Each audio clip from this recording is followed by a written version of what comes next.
अगर कल सुबह न्यूज आए कि दुनिया में ऑयल फ्री हो गया है, तो क्या पेट्रोल फ्री हो जाएगा? नहीं। और सच तो ये है कि पेट्रोल 100 रुपए से सीधा 20-30 रुपए भी नहीं आएगा। क्यों? इंडिया अपना लगभग 85% ऑयल बाहर से इंपोर्ट करता है। मतलब हम खुद ऑयल प्रोड्यूस नहीं करते, हम डिपेंड करते हैं ग्लोबल मार्केट पर। और ग्लोबल मार्केट में ऑयल का प्राइस फिक्स होता है, डिमांड, सप्लाई और पॉलिटिक्स के हिसाब से। इसलिए जब ऑयल महंगा होता है, पेट्रोल भी महंगा हो जाता है।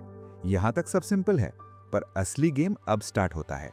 जो 100 रुपए का पेट्रोल तुम ले रहे हो, उसमें से पूरा 100 रुपए ऑयल का नहीं होता। एक्चुअली सिर्फ अराउंड 40-45% ही ऑयल का कॉस्ट होता है। बाकी टैक्स। सेंट्रल गवर्नमेंट अपना टैक्स लेती है, स्टेट गवर्नमेंट अपना टैक्स लेती है, और जब दोनों ऐड होते हैं तो पेट्रोल का 50+% प्राइस सिर्फ टैक्स होता है। मतलब सिंपल बात, तुम 100 रुपए में पेट्रोल नहीं ले रहे, तुम 50 रुपीज का फ्यूल और 50 रुपीज का टैक्स ले रहे हो। अब सवाल, इतना टैक्स क्यों? क्योंकि ये गवर्नमेंट की सबसे पावरफुल अर्निंग सोर्सेज में से एक है।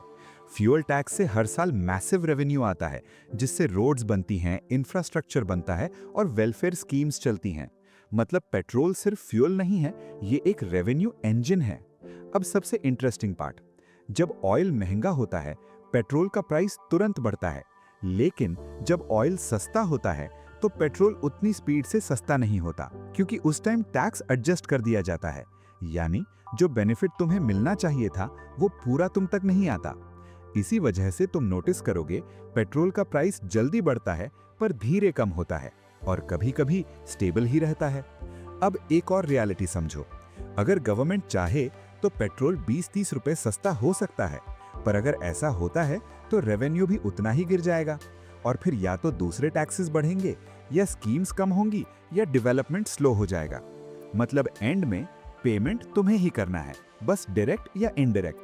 इसलिए नेक्स्ट टाइम जब पेट्रोल भरवाओ, सिर्फ प्राइस मत देखो, सिस्टम समझो। तुम सिर्फ पेट्रोल के लिए पे नहीं कर रहे, तुम एक पूरे सिस्टम को चलाने के लिए पे कर रहे हो। और इसी वजह से पेट्रोल सस्ता हो सकता है, पर होगा नहीं।